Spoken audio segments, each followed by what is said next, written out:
¿Grabando? Bueno, ahora sí comenzamos a grabar. Empezamos con la clase de hilos. Imagino que será la primera de al menos dos partes. Sí, perfecto. Bueno, entonces, primera parte de hilos, esta clase más puntual. Acá hay un pequeño chiste introductorio, donde hay un proceso que está retando alguno de los hilos porque se hizo el loco. Cuando avance un poco la clase, después volvemos sobre esto y se debería entender un poco más. La clase esta de hilos está dividida en dos partes. Yo le voy a plantear un ejemplo un poco largo, aunque espero no tan largo, de multiprogramación, que hasta en algún punto les podría hacerles ruido con respecto a algo del TP, porque en el TP hay algo de esto, digamos.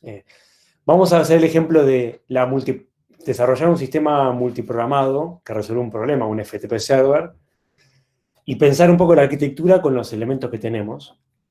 Y nos vamos a encontrar eventualmente con algunas oportunidades de mejora, y entonces ahí es donde los hilos como herramienta del sistema operativo y también como herramienta propia de los procesos van a brindar una optimización, ¿no?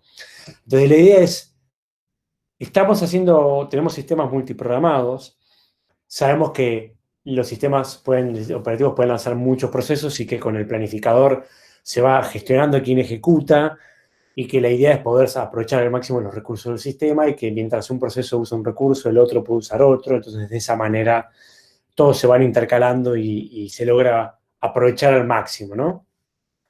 Entonces, en pos de que esta multiprogramación que se lleva adelante a través de los planificadores de corto plazo y que se hace con el objetivo de poder aprovechar mejor los recursos de una computadora y un sistema en general, lo que vamos a ver ahora es cómo podemos hacer todavía un poco más eficiente esa multiprogramación, ¿no? Así que vamos al ejemplo. Imagínense que hay que desarrollar un FTP server. ¿Qué es un FTP server? Esto es algo re antiguo, pero todavía se sigue usando. FTP significa File Transfer Protocol, ¿sí? Y es un protocolo para transferencia de archivos que se pensó allá por el año 90 y fue de los primeros, incluso creo que antes de HTTP, para transferir archivos en Internet o en redes, ¿sí? Hay un cliente, hay un servidor, y entonces ese cliente se conecta al servidor y le pide recibir un archivo, escribe un archivo, puede listar los archivos, ¿no? La operatoria que uno haría con una máquina normal, pero contra un servidor, ¿no? Entonces, en esa época se armó un protocolo donde, bueno, el protocolo son mensajes, ¿no? Si le mandas tal mensaje significa que quiere escribir, si le mandas tal mensaje significa que quiere leer. Todo arriba de sockets, arriba de comunicaciones TCP, digamos, principalmente, ¿no? Entonces vamos a hacer un poco el ejercicio de si nosotros tuviéramos que armar ese FTP, ¿no? Entonces dijimos, hay un servidor, que imagínenselo como una máquina con un programa que está corriendo, y hay muchos clientes, ¿no? Y esos clientes lanzan comandos se ve lo que estoy proyectando, ¿no? Comandos contra el Sí, servidor. El cliente se conecta y lanza un comando ls, que es un comando válido del protocolo FTP, que como el de Linux, significa listar archivos, y el tipo le responde y le dice, bueno, los archivos que yo tengo son bla, bla, bla, bla. Estos son máquinas distintas, ¿no? Imagínense que hay una conexión acá por sockets, ¿sí? Entonces tiene que haber una mensajería permanente, ¿no? Entonces se conecta un cliente para pedirle, che, listame los archivos que vos en tu servidor tenés. Entonces el servidor le responde los archivos que tiene. Se conecta a otro cliente y le dice, che, dame el contenido del archivo a.txt. Entonces le responde y le dice, bueno, el contenido es Sarasa, ¿no? Y finalmente, para completar el ejemplo, un tercero, no sé si se llega a ver, sí, que le dice, che, quiero depositar, quiero escribir sobre, o dar de alta un archivo c.txt, entonces el cliente le manda el contenido, ¿no? Imagino que queda claro lo que estoy queriendo mostrar, ¿no? Operaciones de lectura y escritura, nada del otro mundo, en un servidor FTP, ¿no? Imagínense, me parezco un político ya, ¿no? Vamos a imaginar. Nosotros tenemos que programar esto, ¿no?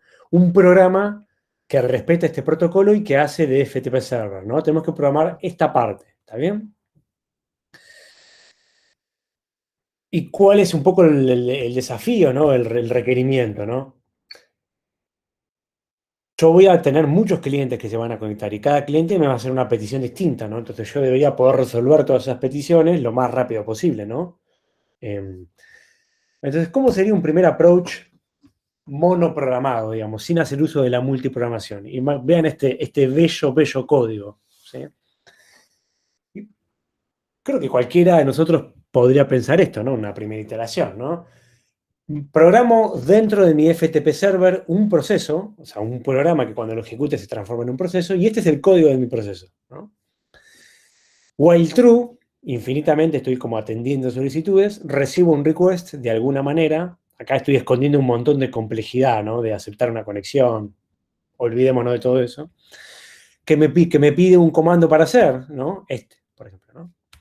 Y básicamente digo, bueno, che, ¿qué comando me mandaron? Y me mandaron el S. Bueno, listo, entonces voy a listar los archivos, ¿no? ¿Qué comando me mandaron? Y me mandaron el get. Bueno, entonces voy a mandar el contenido del archivo que me mandaron, que no lo puse en ningún parámetro, pero no importa. Para el ejemplo creo que se entiende, ¿no? Entonces, si me mandan un comando en ls, lo proceso, devuelvo esto y después vuelvo al while, ¿no?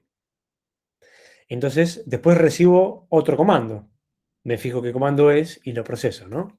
¿Se entiende la dinámica? Sencillo, ¿no? Esto, ¿qué opinan, digamos? ¿Resolvería el problema? ¿No lo resolvería?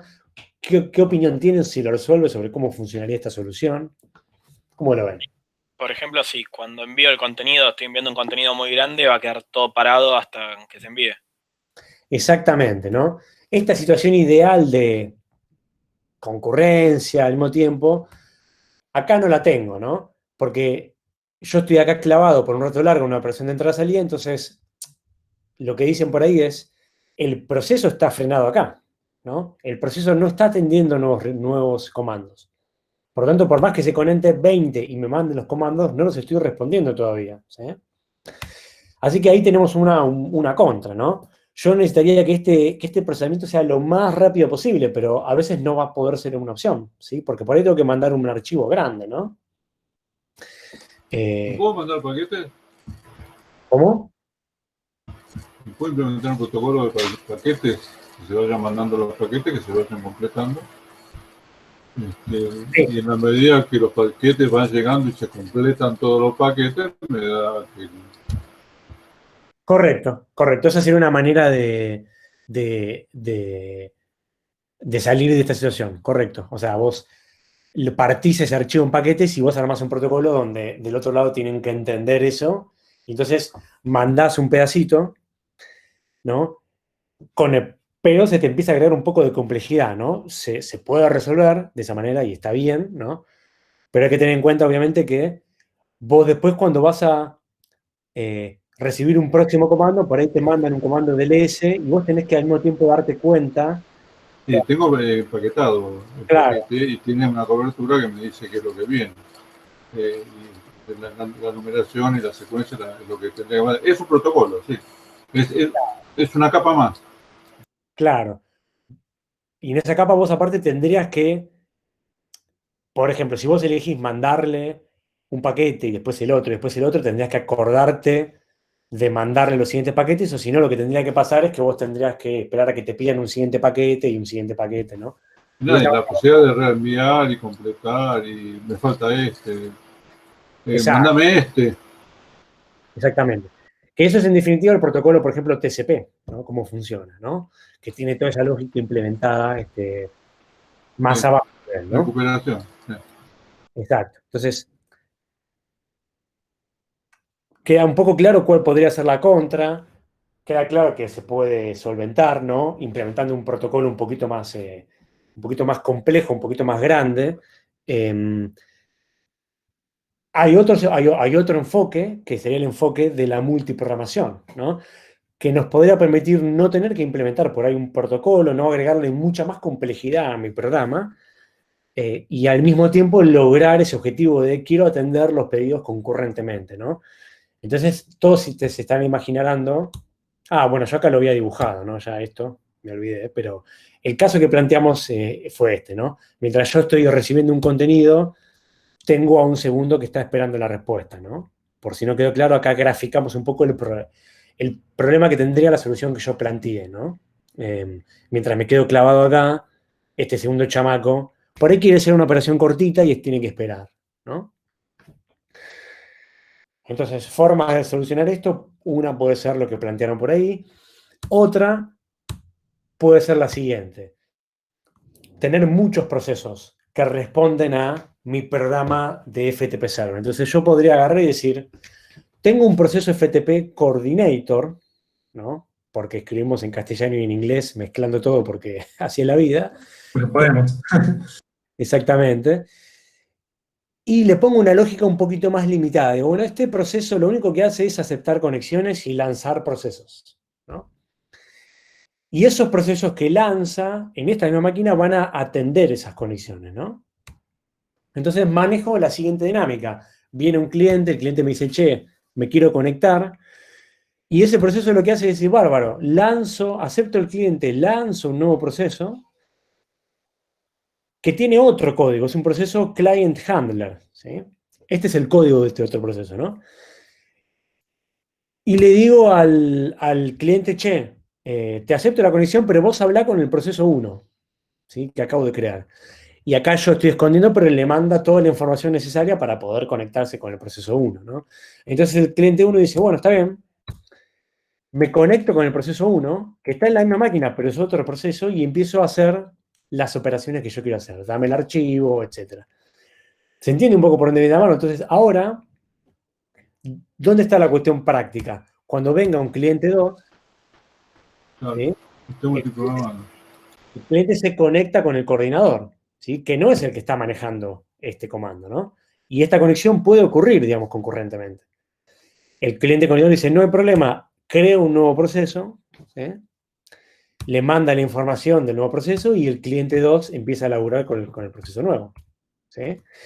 Y de esta manera tengo a dos procesos acá, que pueden estar en la misma máquina o en otra, no importa, operando de alguna manera. Este está recibiendo contenido, este de acá abajo acá no se ve, pero está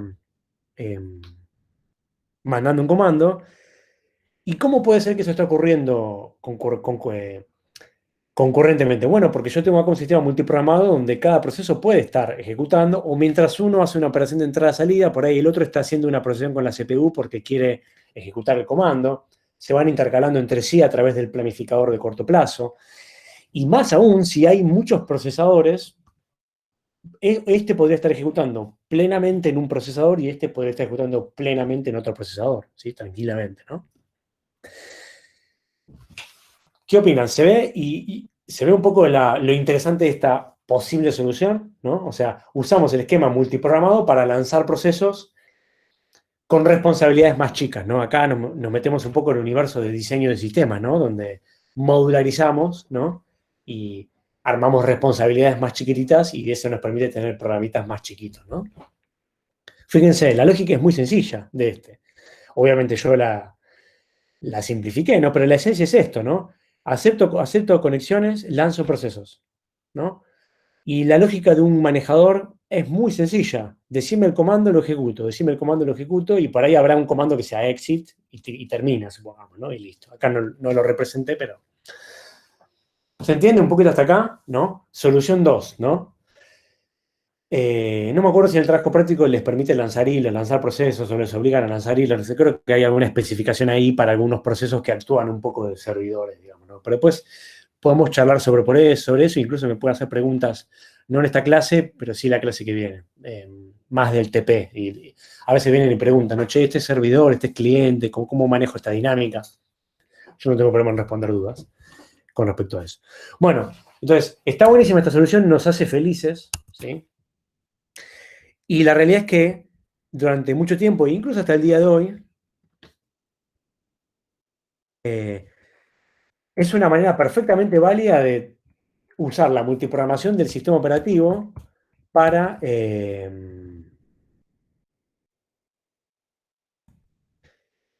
tener una concurrencia y hacer un buen uso de los recursos, ¿no? Tengo una aplicación que consiste de muchos procesos, ¿no?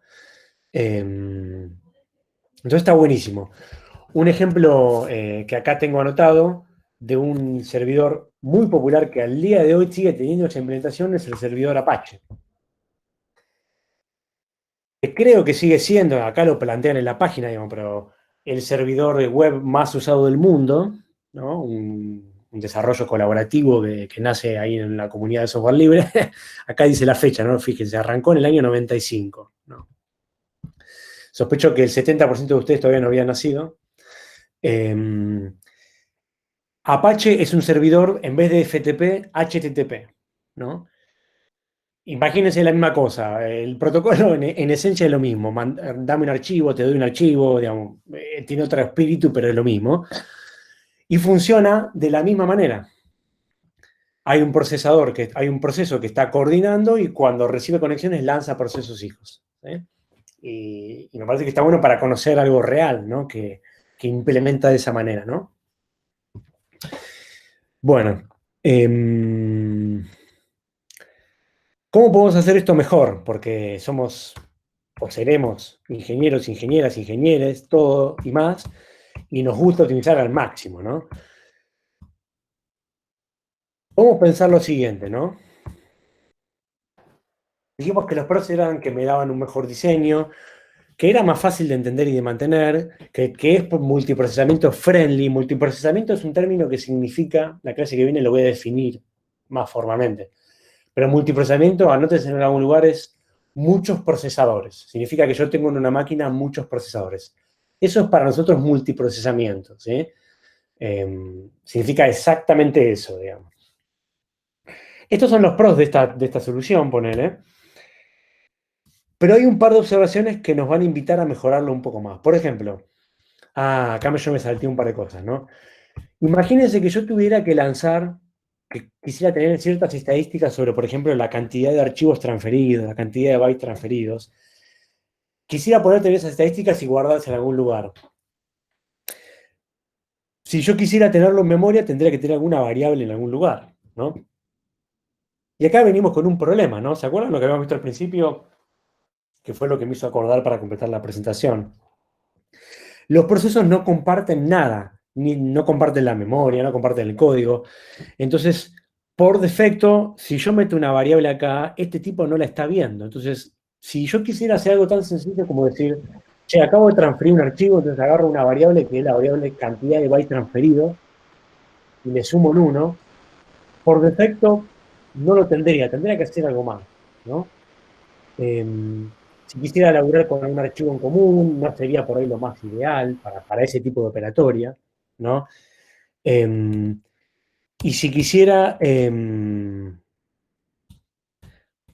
comunicar los procesos, que se puede, dijimos que obviamente se puede, comunicarlos por sockets, comunicarlos por pipes, comunicarlos por memoria compartida, se podría, pero tendría un pequeño agregado que sería overhead, porque para poder hacer esa comunicación, como los procesos son entidades aisladas, por más que este proceso sea hijo de este, no importa, sí o sí se tiene que hacer a través de ¿quién? El amigo del sistema operativo, ¿sí?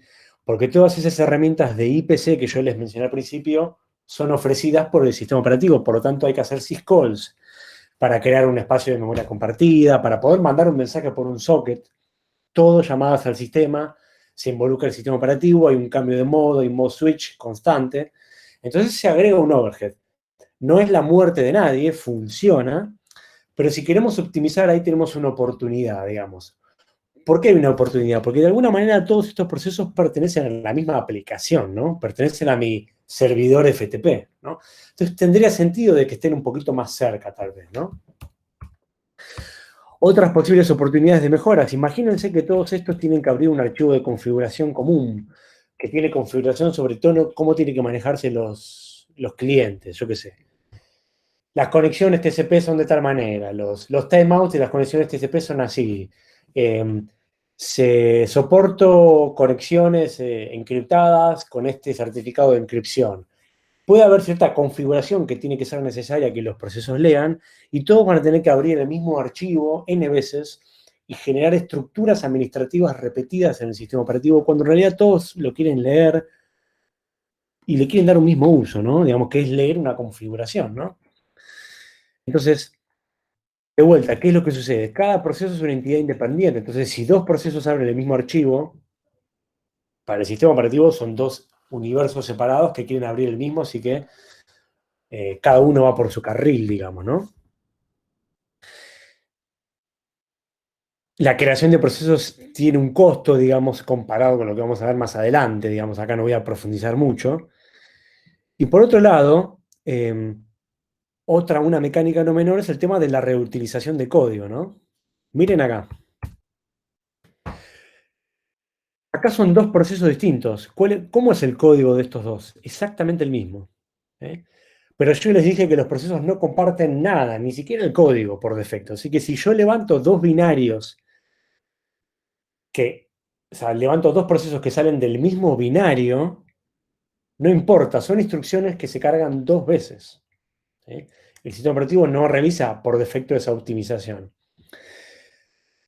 ¿Qué podríamos hacer, digamos, sin llegar al tema de hilos, ¿no? Alguien por ahí que sepa un poquito más del tema. Podríamos agarrar este código común y meterlo en una biblioteca, ¿sí? En una library separada. Podríamos compilar esa library y podríamos instalarla en el sistema operativo junto con la aplicación, ¿no? Eso podríamos hacerlo. Digamos, como contra tendría de que hay que agregar esa gestión. Tampoco es la muerte de nadie, se podría hacer, pero habría que hacer eso, ¿no? Generar una library, instalarla en el sistema operativo para que solo la usen estos procesos, digamos, ¿no?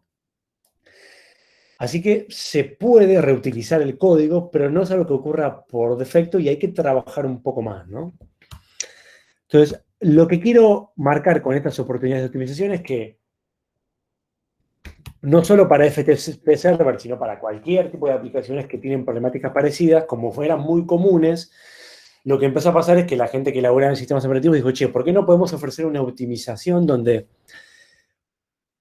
podamos tener múltiples flujos de ejecución, pero al mismo tiempo todos pertenezcan a algo común, ¿no? Y compartan, no sé, los recursos, por ejemplo, ¿no?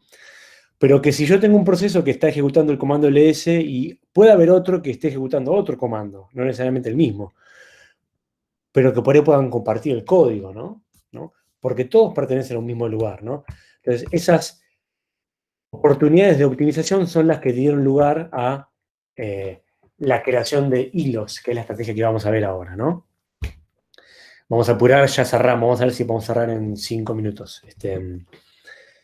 Entonces, ¿cómo podemos ser más eficientes? Bueno, fácil. El código queremos que sea el mismo, ¿no? Los archivos nos interesa que se abran unos a la vez, tal vez, para no tener que tener tantas estructuras en memoria.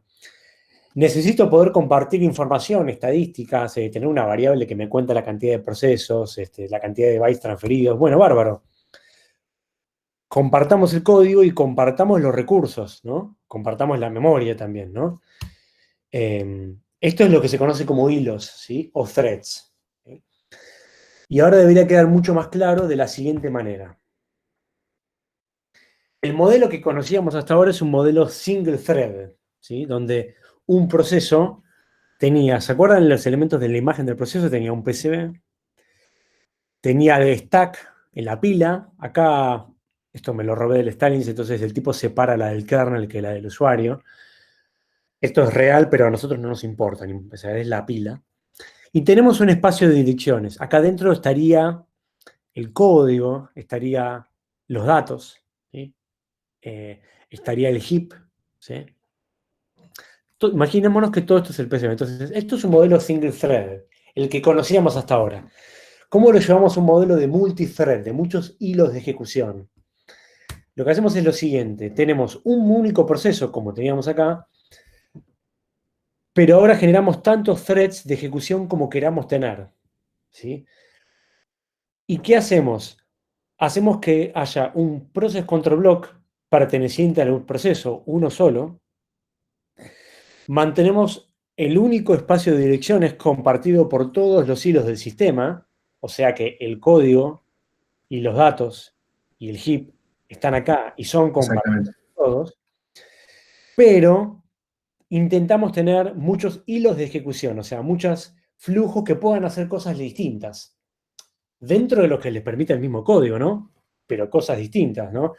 Entonces, ¿qué es lo que tenemos que tener que sea distinto para poder mantener distintos flujos de ejecución? Bueno, inevitablemente la pila tiene que estar repetida, no puede ser compartida, ¿sí? ¿Por qué? ¿Se acuerdan lo que había en la pila? Los retornos, las direcciones de retorno de las funciones que se están ejecutando, ¿no? Entonces, si yo quiero tener de alguna manera dos hilos de ejecución que están haciendo cosas distintas, por ahí hay un hilo que está ejecutando la función 1 y por ahí hay otro hilo que está ejecutando la función 2. Claramente no puedo compartir el stack, ¿no? Si yo quiero tener eso. Entonces, necesito stacks repetidos. ¿Estamos de acuerdo?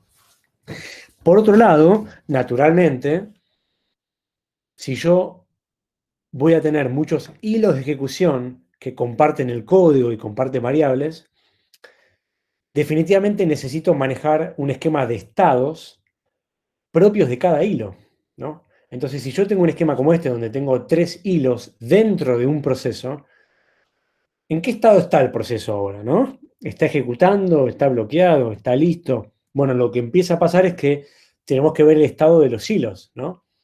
Puede haber un hilo que está en ejecución, un hilo que esté bloqueado, un hilo que esté listo para ejecutar. Y vamos a ver después ahora qué pasa con el estado del proceso, pero definitivamente tiene que haber una visión más granular, ¿no? Entonces, para poder tener un registro de si hay un hilo que está ejecutando, hay un hilo que está bloqueado, necesito una estructura para poder guardar esa información, ¿sí? Entonces, lo que era el PCB para todo el proceso, ahora necesitamos tener una pequeña estructura más chiquitita para los hilos, ¿no? Donde yo guardo información administrativa de cada hilo de ejecución. Por ejemplo, un identificador del hilo, un número, un thread ID, el estado de ese hilo, alguna prioridad de ejecución que pueda tener si la tiene, y más información que después vamos a ver. Hasta acá, ¿se entiende este planteo de apertura? ¿Alguna duda? Me quedó una duda, no sé si era porque era medio sarcástico y no lo entendí, pero en el chiste inicial, el proceso padre le preguntaba a uno de los hilos, a los dos hilos, quién se había metido con la pila del otro. Ah, mal ejemplo. O eso entendí. ¿Puede ser? Sí. Voy a cambiar esto y voy a poner data acá. Sí, vamos. Entiendo que no podrían tocar, ¿no? El stack del otro. Un hilo tocar el stack de otro hilo. Podría ocurrir, pero es un ejemplo muy, muy, muy hardcore, muy, muy hardcore. Sí. Vamos a asumir que no. Para en términos didácticos debería haber dicho que un hilo le jodió los datos al otro. ¿Por qué? Porque eso es lo que definitivamente tienen en común. Que este escriba acá, no deberían, pero dependiendo de la implementación puede ser. Después podemos hacer una prueba en Linux a ver qué pasa. No deberían joderse los stacks, pero sí es de esperar que entre muchos hilos escriban en este espacio, porque esto sí es común a propósito, ¿sí? ¿Entiendes? Okay. Así que bueno, gracias porque ahí, como corresponde, vamos a agregar una nota acá. Es que encima esta foto no la volví a encontrar en internet. Voló, la quería mejorar un poquito.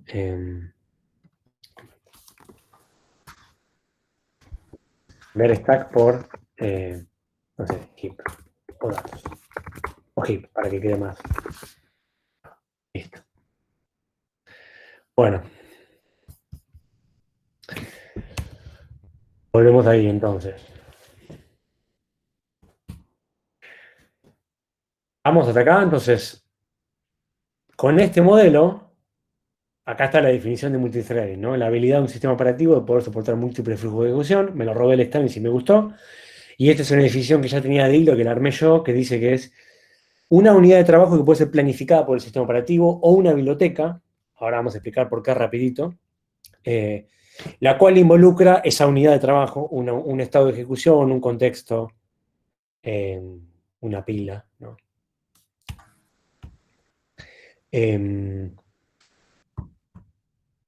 Acá vemos distintas técnicas para tener multithreading. Esta que tenemos acá era lo que conocíamos originalmente, ¿no? Un único proceso, un único thread. Esto es lo estándar, digamos, ¿no?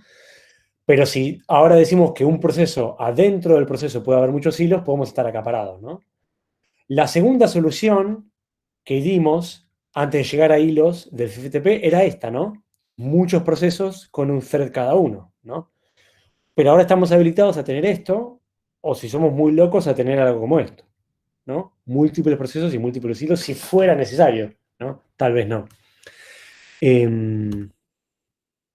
Acá me faltó un... Claro, bueno, entonces volvemos acá.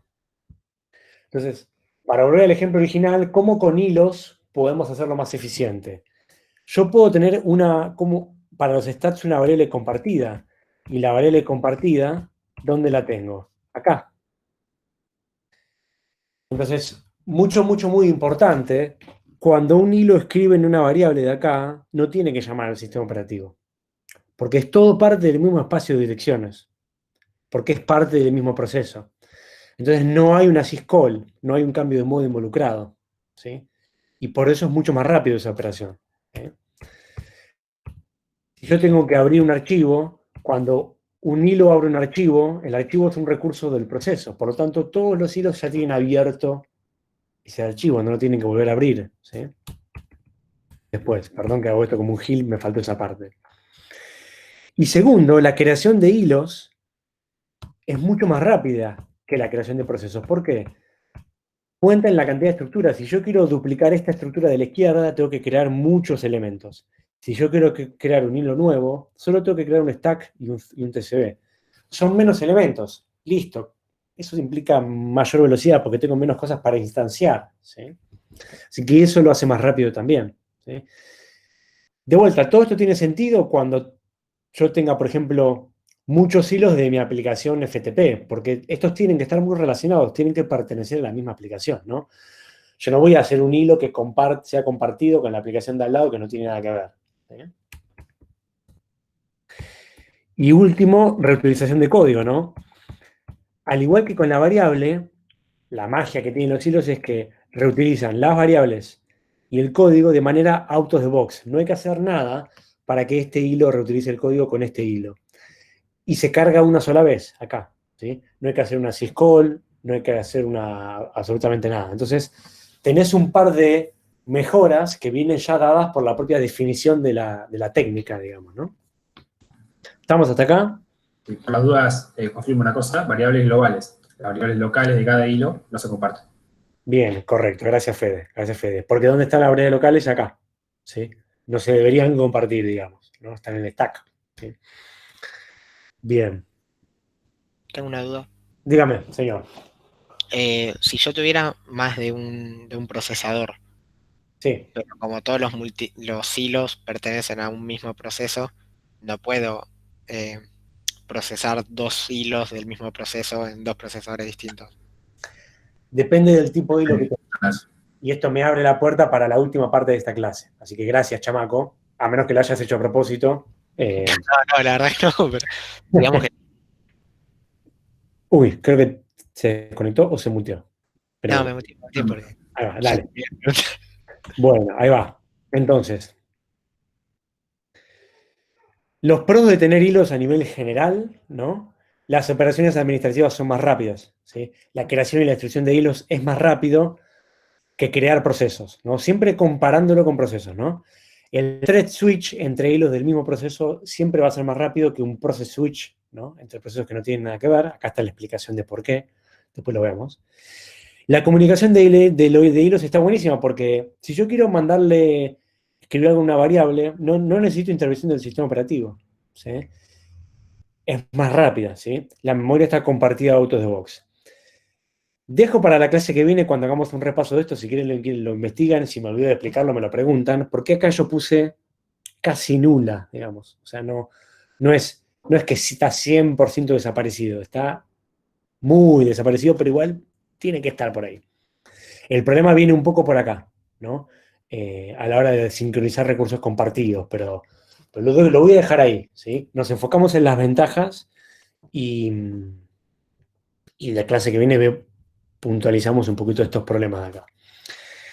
Bien, entonces, volviendo al ejemplo inicial, acá había hecho el ejemplito, ¿no?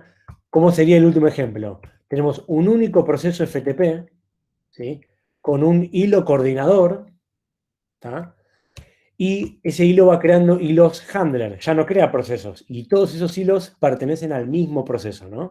Este sería el ejemplo como queda final, ¿no? Entonces, de esa manera, todos están haciendo cosas al mismo tiempo, pero al mismo tiempo lo hago más eficiente, ¿no? Es un poco la idea, ¿no? Así quedó el ejemplo feliz. Y acá esto parece una tele, ¿no? Una tele de los Simpsons, ¿no? El ejemplo con el código compartido, ¿no? O sea, los hilos están compartiendo el mismo código en forma de funciones y están compartiendo las variables globales. ¿Sí? ¿Se ve? Así bien plano, digamos, como tendría que ser, ¿no? Para que quede ahí clarito, digamos. La clase que viene vemos un poco de código y vemos cómo se quedan los hilos y jugamos un poco con esto, ¿no? ¿Se entiende esta foto? Este televisor de los años 90. ¿Sí? Un televisor de tubo, digamos. Pregunta, ¿el hilo coordinador es un hilo propiamente dicho o es una manera de llamarlo lo común entre los hilos? Es un hilo propiamente dicho, es un hilo más, sí. Sí. Sería el primer hilo que está ejecutando en el proceso, digamos. De hecho, todo proceso necesita al menos un hilo. Correcto, correcto. Sí, sí. O sea, cuando empezamos a pensar un esquema multihilo, ya dejamos de imaginarnos a los procesos como que no tienen hilos y en realidad lo que decimos es que tienen por lo menos uno, el primero, digamos. El primer hilo no hay que crearlo, ya arranca cuando empieza a ejecutar. Está en la función main, ¿ok? Podríamos decir que la función main podría ser nuestro coordinador, si querés, ¿no? Eso se podría implementar de esa manera, digamos, ¿no? Y después creas hilos nuevos que son tus handlers, digamos, ¿no? A su vez, esos hilos podrían también crear subhilos, ¿no? Totalmente. Serían todos hermanos. Acá es un poco raro, digamos, no crean hijos, sino que crean hermanos. Pero sí, cualquier hilo puede crear otro hilo que va a pertenecer al mismo proceso. Sí. Así que bueno, ¿quedó claro eso? Bárbaro. Sí, sí. Bueno, dos tipos de hilos, y ahora respondemos a la pregunta final y con eso cerramos. Hilos a nivel kernel, hilos a nivel usuario. ¿Sí? Alguien está desmuteado por ahí, me parece. KLTs son hilos administrados por el kernel. ¿Sí? El kernel los conoce y los administra. ¿Sí? Los ULTs no son administrados por el kernel, son administrados por una biblioteca de usuario. ¿Sí? Entonces, ¿qué impacto tiene estos dos tipos de hilos? Bueno, los que son administrados por el kernel pueden ejecutar en procesadores diferentes, que era lo que habían preguntado. ¿Por qué? Porque el kernel administra el hardware. ¿Sí? El kernel decide quién ejecuta en qué CPU. Entonces, si el kernel administra un hilo y otro hilo del mismo proceso, los conoce, los administra, los puede mandar a ejecutar a muchos procesadores, ¿no? Así que tenés ese pro. Por otro lado, si tenés un hilo que se bloquea en una syscall bloqueante, no hay ningún problema. Los otros hilos pueden ejecutar, porque el sistema operativo lo único que hace es bloquear al hilo que hizo la operación, lo cual tiene sentido, ¿no? Vamos al ULT y después volvemos a la contra, ¿no? Los ULT son administrados por una biblioteca que corre en espacio de usuario. O sea, no hay involucramiento del sistema operativo. Son funciones que podría haber programado yo, cualquiera de ustedes, mi mamá, o el vecino que vino a buscar la alfombra que se le cayó el otro día y vino como barbijo por suerte. Y que ejecutan en modo usuario, eso también es muy importante. Exacto. Entonces, ¿qué es lo que tiene de gran pro esto? Que inicialmente no se le daba mucha bola hace unos cuantos años y hace un tiempo recobró bola. Tiene un mínimo overhead, ¿sí? Porque no hay cambio de modo, no hay involucramiento del sistema operativo, lo cual es un golazo de media cancha, más velocidad, ¿sí? Puede tener una planificación específica de la biblioteca. ¿Por qué? Porque fíjense en lo que puse acá. Al tener hilos de usuario tenés doble planificación, ¿no? Si los hilos los maneja una biblioteca y el sistema operativo no tiene idea que existen, ¿qué pasa con el planificador del sistema operativo? Bueno, sigue existiendo, pero la biblioteca tiene que tener su propio esquema de planificación.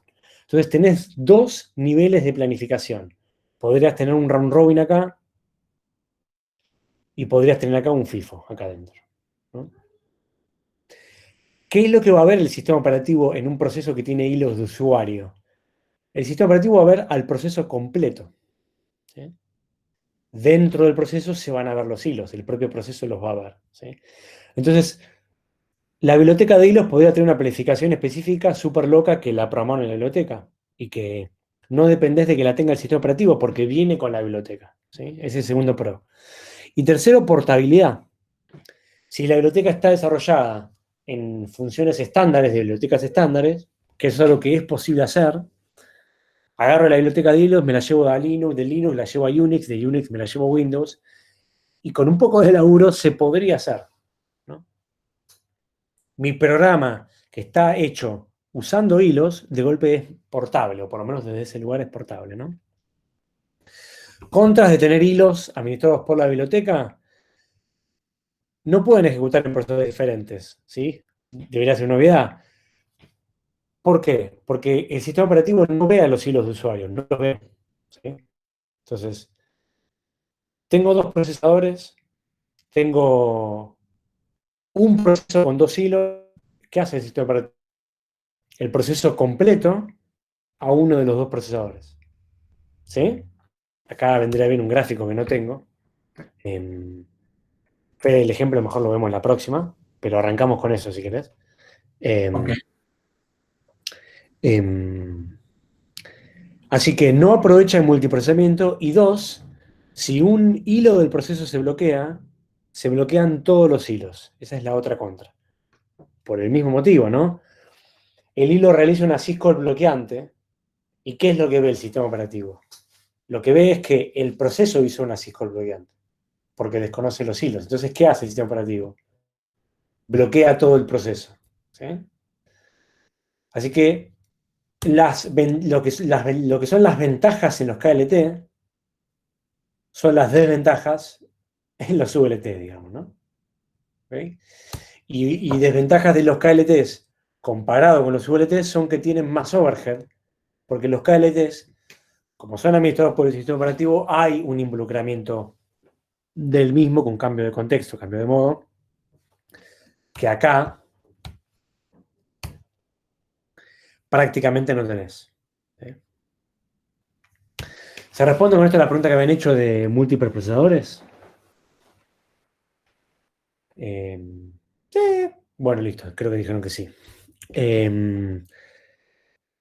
Entonces, la mayoría de los sistemas operativos hoy en día tienen hilos de kernel, pero uno puede tranquilamente instalar una biblioteca de usuarios si lo quisiera, ¿sí? Bueno, ¿puede haber WLTs combinados? Sí, lo vemos en la clase que viene. Y ¡pum! Vamos a las consultas. Imagino que podrían no haber muchas, pero si alguien tiene alguna, este es el momento. Vamos a poner un caballo acá, a ver quién sabe de quién es. ¿Alguna? ¿Ninguna? Bueno.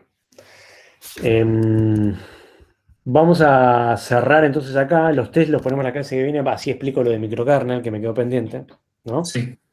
Exacto. Y listo, entonces cerramos la clase. Fede, ya puedes dejar de grabar. Y Muy bien. cuando lo hagas, si digo 2 o 3 cosas más y cerramos. Una cosa, Esteban. El ejemplo de planificación de los hilos, ¿no lo damos hoy? ¿Lo explicamos el sábado? No, expliquémoslo el sábado. Ok, listo. Bueno, terminamos entonces la clase de hilo en tiempo récord, imagino. Dejo de grabar.